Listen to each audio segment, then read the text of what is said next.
안녕하세요. 40대 초반의 전업주부입니다. 남편은 나이가 좀 많은 편이에요. 사업을 하고 있고 돈을 많이 벌고 있어요. 맞아요. 솔직히 남편 돈이 많은 게 끌려서 결혼을 했어요. 하지만 나이 차이가 많다 보니 밤에 만족을 못한 지 꽤 됐어요. 지금은 애인이 한 명 생겨서 대리 만족을 하고 있어요. 물론 가정을 깰 생각은 전혀 없어요. 사랑도 중요하지만 금전적인 것도 중요하니까요. 지금은 사랑도 하고 경제적으로도 여유로워서 정말 행복한 삶을 살고 있어요. 저의 인생 스토리 사연 보내봐요. 저는 어렸을 때부터 미모가 남달랐어요. 어릴 때부터 남자들이 대시를 많이 했어요. 어느 날부터인가 동네 오빠들이 많이 치근덕거리기 시작하더라고요. 또래보다 성장이 빠른 편인데 키도 친구들보다 큰 편이고 몸매도 벌써 여성스러워지기 시작했거든요. 그렇게 동네 오빠들이랑 몇 번 사귀어 보기는 했는데 동네가 좁아서 그런지 솔직히 마음에 확 드는 남자들은 없었어요. 그냥 만나서 캠퍼에 가서 음료수도 얻어먹고 영화도 보고 밥도 먹고 딱 그 정도였어요. 그러던 중 대학생이 되고 서울로 이사를 왔어요. 대학교 근처에 집이 있었는데 대학생 오빠들은 남달라 보였어요. 처음으로 술맛을 보고 나서 몽롱한 그 기분에 빠져서 친구들과 자주 술을 마시게 되었죠. 그렇게 술을 먹으면서 대학생 오빠들과 헌팅도 하고 그랬어요. 그러다 정말 잘생긴 오빠를 한 명 만났습니다. 그 오빠는 대학교 2학년이었는데 정말 잘생기고 키도 크고 너무나도 멋있었어요. 그 오빠 자취방이랑 우리 집이랑 비교적 가까웠는데 시간만 되면 오빠 집에서 같이 놀았어요. 그러다 자연스레 연인으로 발전되게 되었던 거죠. 그렇게 저는 처음으로 그 오빠에게 모든 걸 다 쏟아부었죠. 그렇게 몇 개월 사귀다가 오빠가 군대를 갔어요. 오빠가 군대 가기 전에는 정말 시간이 날 때마다 부모님께 핑계를 대며 오빠와 함께 보냈었죠. 그러던 중 시간은 빨리 흘러갔고 오빠가 입대를 할 때 너무나도 슬퍼 눈물이 나고 군대 전역할 때까지 오빠를 기다리겠다고 약속을 했어요. 당시에 저는 원하는 학교를 가지 못해서 재수를 했고 군대를 기다리는 동안 공부를 열심히 하기로 했죠. 오빠가 다니던 학교가 스카이급은 아니더라도 조금 괜찮은 학교였는데 제 성적으로는 절대 가지 못할 정도였어요. 초등학교 때까지는 공부를 곧잘 했는데 중학교 때부터 남자들과 어울리면서부터 공부를 열심히 안 했기 때문에 그 당시 성적으로는 절대 가지 못할 곳이었어요. 엄마를 졸라서 과외를 시켜달라고 했어요. 정말 열심히 공부해서 오빠 제대 후 캠퍼스 커플이 되어서 같이 학교를 캠퍼스 커플이 되고 싶었거든요. 우리 집이 그렇게 어려운 집은 아니었기 때문에 엄마는 스카이 학교에 다니는 대학생 오빠를 과외 선생님으로 구해줬습니다. 과외를 하게 된 오빠를 처음 봤을 때 솔직히 외모가 그렇게 잘생기지는 않았어요. 키도 보통의 얼굴도 보통의 모든 게 보통 수준이었어요. 군대에 간 남자친구가 워낙 잘생긴 얼굴이었기 때문에 과외 오빠는 제 눈에 들어오지도 않았어요. 오빠가 100일 휴가를 나올 때까지 편지도 쓰면서 오빠 생각만 하면서 지냈어요. 물론 과외도 하면서 공부도 열심히 했어요. 드디어 남자친구가 100일 휴가를 나왔고 오빠랑 정말 행복한 시간을 보냈어요. 하지만 5일간의 시간이 5초라고 해도 속을 만큼 시간은 너무 빠르더라고요. 그렇게 휴가가 끝나고 오빠가 다시 군에 들어가는 날 너무나도 슬펐어요. 오빠 휴가 때까지 다시 기다려야 한다는 게 너무나도 슬펐습니다. 그러다 보니 점점 힘들기 시작했어요. 과외 오빠는 정말 똑똑했어요. 아는 것도 많았지만 착하고 친절해서 하나부터 열까지 세세하게 가르쳐 주었어요. 오빠랑 과외를 하고 첫 모의고사에서는 그렇게 성적이 오르지 않았지만 두 번째 모의고사에서는 여태까지 맞은 점수보다 훨씬 높은 점수를 받았어요. 엄마랑 아빠도 크게 기뻐하시며 오빠에게 보너스를 줬던 걸로 기억나요. 제 점수가 오를수록 공부가 재미있어 적고 똑똑한 과외 오빠가 너무나도 멋있어 보였어요. 뇌생남이라고 그렇잖아요. 어느 순간부터 과외 오빠가 남자로 보이기 시작했어요. 아무리 잘생겼더라도 군대에 있어서 못 만나는 남자친구보다는 외모는 보통이지만 똑똑하고 지적인 과외 오빠에게 끌렸어요. 게다가 남자친구의 100일 휴가 때 5일 내내 같이 붙어 있다 보니 오히려 남자품이 더 그리워지기 시작했어요. 게다가 과외 오빠도 저를 싫어하지는 않는 것 같기도 했어요. 과외 오빠가 점점 좋아졌고 그래서 부모님이 늦게 들어온다고 한 과외날에 제가 과외 오빠를 유혹했습니다. 과외 오빠는 당황했지만 저를 거부하지는 않았어요. 과외 오빠는 생긴 건 순진하게 생겼는데 외모와 달리 정말 깜짝 놀랐습니다. 군대에 있는 제 남자친구와는 비교가 안 됐어요. 한번 그런 시간을 보내고 나니 과외 오빠와는 마치 연인처럼 지내게 되었습니다. 물론 과외 공부는 철저히 했고 주말에 오빠 자취방에 가서 같이 시간을 보내거나 과외 날 부모님이 늦게 온다고 한 날은 과외가 끝나고 오빠와 함께 시간을 보냈었죠.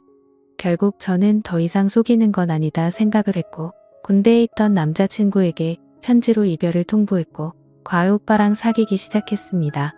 오빠는 열심히 공부해서 자기네 학교에 오거나 아니면 최소한 어느 정도 이름 있는 서울에 있는 대학교를 가서 자기랑 오랫동안 연애를 하자고 했어요. 사실 공부를 아무리 해도 오빠가 다니는 학교에는 갈 수 없을 것 같고인 서울만이라도 하고자 진짜 열심히 공부를 했어요. 마지막 모의고사에서는 그래도 인서울 할 수 있을 만큼 성적이 나왔어요. 오빠는 자신의 일처럼 기뻐해 주더라고요. 그러던 중 수능을 보기 며칠 전부터 몸이 좋지 않았는데 수능날 정말 컨디션이 엉망이었어요. 수능 점수는 최악이었고 저는 너무나 속상해서 울고 말았어요. 수능 점수가 나오는 날 정말 모든 걸 포기하고 싶더라고요. 저는 삼수를 하기를 원했지만 부모님은 삼수는 안 된다고 했어요. 차라리 점수에 맞춰서 대학교를 가서 성적 관리를 해서 편입을 하라고 했어요. 삼수했는데 성적이 안 나오면 사수오수하다가 아름다운 20대 초반을 다 날린다고 했어요. 차라리 안 좋은 학교라도 대학교 가서 신입생 생활도 즐기고 대신 열심히 공부해서 학점 관리를 잘하라고 했어요. 오빠도 저랑 떨어지는 게 아쉽기는 하지만 삼수를 하면 주말에도 보기 힘들다며 차라리 지방대에 가서 평일에는 열심히 공부하고 주말마다 보자고 했어요. 똑똑한 오빠가 하는 말이 맞는 것 같아서 그렇게 하기로 했어요. 학교는 충남 쪽으로 갔어요. 주말에 오빠가 놀러 올 수도 있으니 자취를 하려고 했지만 부모님은 자취는 절대 반대해서 대학생활 내내 기숙사에 있어야 했어요. 처음 1학년 때는 주중에는 공부를 열심히 하고 주말에는 서울에 올라와 부모님도 보기도 했고 주말에 바쁘다며 학교에 있겠다 하면서 오빠 자취방에 가서 주말 동안 행복한 시간을 보내기도 했어요. 한 학기가 지나고 2학기가 되었습니다. 그동안 남자친구가 있어서 미팅을 하지 않았는데 그래도 대학교 때 미팅은 한번 해봐야 하지 않냐는 대학 친구의 끈질긴 요구에 미팅을 하기로 했어요. 솔직히 남자친구가 스카이 대학생인데 지방 전문대 다니는 남자는 만족스럽지 않았기 때문에 그동안 하지 않았었어요. 그런데 평일에 심심하기도 하고 해서 못 이기는 척 몇 번 나갔어요. 그러다 어느 날은 정말 잘생긴 오빠를 알게 됐어요. 오빠는 진짜 연예인이라고 해도 믿을 정도로 정말 잘생겼었어요. 같이 미팅에 나갔던 친구들이 다들 그 오빠를 마음에 들어하고 있었어요. 저도 그 오빠가 정말 잘생겨서 얼굴만 보는데도 두근거리기까지 했습니다. 하지만 어차피 남자친구가 있었고 친구들도 제가 남자친구가 있다는 걸 알고 있었기 때문에 그냥 그날만 놀고 들어오려고 했어요.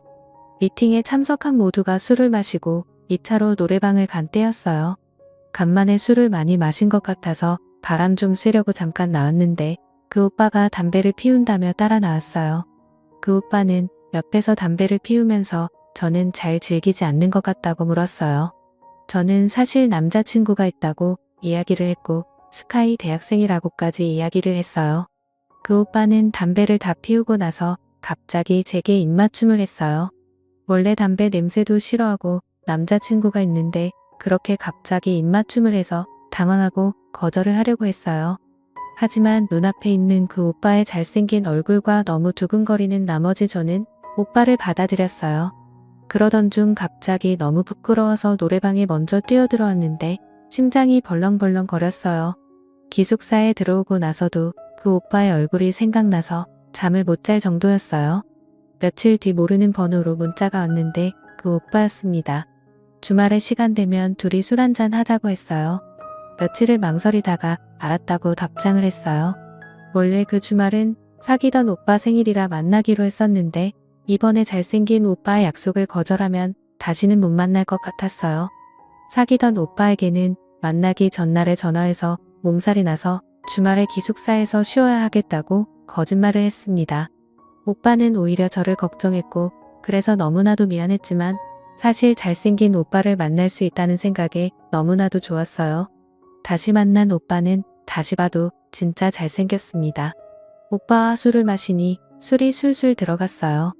오빠는 자기 방에서 한 잔 더 하자고 했고 저는 못 이긴 듯 오빠를 따라갔어요. 가서 맥주 몇 모금 더 마시다가 자연스레 선을 넘어버리고 말았습니다. 오빠는 정말 지금까지 만난 남자들보다 대단했고 저는 그 오빠에게 빠져들고 말았죠. 그날 이후로 오빠의 매력에 푹 빠져버렸어요. 오빠 자취방이 학교에서 멀지 않았기 때문에 둘이 시간이 맞을 때마다 오빠 집에 가서 함께 시간을 보냈고 수업이 다 끝난 저녁에는 오빠 집에서 있다가 기숙사 문 닫을 시간에 맞춰서 기숙사에 돌아왔어요. 평일에도 오빠 집에서 밤새 있고 싶었지만 평일 날의 외박은 집에 전화가 갔기 때문에 어쩔 수 없었습니다. 저는 주말만 기다렸다가 주말마다 오빠 집에서 행복한 시간들을 보냈어요. 서울에서 사귀던 오빠와는 자연스레 멀어지게 되었고 저는 졸업할 때까지 오빠에게 빠져서 거의 동거를 하다시피 매일매일을 보냈습니다. 그래도 공부는 열심히 하고 학점 관리는 잘했어요. 1년 후 오빠와 함께 졸업을 같이 했고 저는 편입 공부를 시작했어요. 다행히 편입은 괜찮은 학교에 있고 오빠랑도 계속 행복한 시간을 보냈어요. 좋은 대학교에 다니다 보니 똑똑하고 잘생기고 부유한 사람들이 많았고 오빠랑 얘기하다가 자연스레 그런 이야기를 자주 했나 봐요. 처음에는 별 문제 없었는데 오빠는 자격지심이 있었나 봐요. 어느 날 오빠는 자신이 부족하다며 이별을 통보했습니다. 저는 잘못했다고 무릎까지 꿇었는데 저도 모르게 오빠의 자존심을 건드렸었나 봐요. 오빠는 뒤도 돌아보지 않고 저를 떠났어요. 한동안 저는 폐인 생활을 하다가 정신을 차렸고 열심히 공부만 했어요. 다행히 좋은 곳에 취직을 했어요. 중간중간에 몇 명의 남자를 더 만났는데 그냥 그래서 사실 기억이 그렇게 나지도 않아요. 그러다 결혼할 나이가 되어서 결혼정보업체에 가입을 했고 거기서 남편을 만났습니다. 남편이 나이가 많은 게 조금 걸리기는 했는데 나이 말고 다른 것은 다 좋았어요. 남편은 잘생기진 않았고 키도 크지 않았지만 나이보다는 어려 보였어요. 게다가 원래도 집이 부유한 편이었고 작게 사업을 하는데 버는 돈도 적지 않았어요.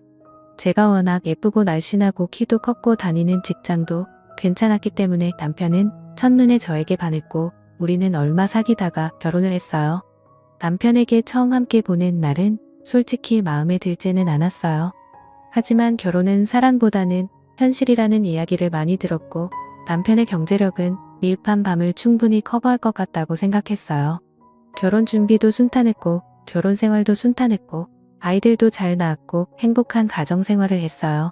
남편이 결혼 전에도 만족스럽지는 않았는데 남편 나이가 들수록 정말 급격하게 불만족스러웠어요. 남편과의 만족도는 좀 포기하고 대신 돈 쓰는 재미로 하루하루를 보냈어요. 하지만 어떤 날에는 정말 너무나도 외롭고 서러운 날도 있었습니다. 원래 저는 마트에서 실물을 보면서 장을 보거나 백화점에서 실물을 보고 사는 걸 좋아했어요. 하지만 코로나가 터지면서 온라인으로 장을 보고 물건을 사는 횟수가 많아졌어요. 보통 문 앞에 택배를 놓고 가는데 그날은 외출을 했다가 택배를 놓고 가는 택배 기사와 마주쳤었어요. 코로나라 서로 마스크를 끼고 있어서 몰랐는데 택배 기사의 눈과 가슴에 있는 명찰을 보는 순간 놀라고 말았어요. 그렇게 잘생기고 저를 만족시켜줬었던 바로 그 오빠였어요. 제 이름은 흔해서 오빠는 눈치채지 못했는데 오빠 이름은 흔하지 않아서 알아볼 수 있었어요. 오빠는 저를 몰라보고 눈인사를 하고 엘리베이터에 올랐고 저는 닫히는 문을 잡고 오빠를 불렀어요. 마스크를 내리자 오빠도 곧 저를 알아봤고 조금 당황스러운 얼굴이었어요. 오빠에게 잠깐 시간이 되면 차 한잔하고 가라고 했고 오빠는 망설였지만 물 한 잔 달라고 저희 집에 따라 들어왔습니다. 오빠는 잘 살고 있는 저를 보면서 행복하겠다고 했고 저는 그냥 무한한 미소를 보냈어요. 서로의 근황을 이야기했고 오빠가 가기 전에 오빠에게 이야기를 했어요. 일하느라 힘들 테니 저희 집에 물건을 갖다 줄 때는 음료라도 한잔하면서 쉬고 가라고 했습니다. 오빠도 그렇게 하겠다고 했어요. 며칠 후 오빠에게서 택배를 갖다 준다는 문자를 받았어요. 오면 음료 한잔하고 가라고 벨을 누르라고 했어요. 오빠는 벨을 눌렀고 10여 분 집에 있다가 갔어요. 그렇게 몇 번 우리 집에 들였는데 오빠를 보면 볼수록 예전에 행복했던 날들이 기억이 났어요. 그래서 결국 하루는 오빠가 오는 시간에 맞춰서 좀 꾸미고 오빠를 기다렸습니다. 그리고 오빠에게 직접적으로 말을 했어요. 오빠와 예전처럼 지내고 싶다고 했어요. 오빠는 잠깐 망설였지만 이내 저를 받아들였고 우리는 10여 년 만에 다시 만나기 시작했습니다. 그날로부터 지금 우리는 이렇게 2년 이상을 만나고 있어요. 오빠를 만나고 나서 저는 삶의 활력소를 찾은 것 같아요. 세상에 자신과 궁합이 정말 잘 맞는 사람들이 있나 봐요. 저는 전생의 오빠와 부부였는지 너무나도 잘 맞았어요. 남편에게는 미안하지만 제 마음을 속이고 사는 게 더 잘못했다고 생각하며 스스로를 다독이고 있습니다. 지금 남편과 이혼하고 이 오빠를 편하게 만나고는 싶은데 솔직히 이 모든 재산을 포기하는 게 쉽지는 않네요. 제가 어떻게 하는 게 좋을까요? 솔직히 사랑이냐 돈이냐 잘 모르겠습니다. 현명한 조언 부탁드려요. 감사합니다.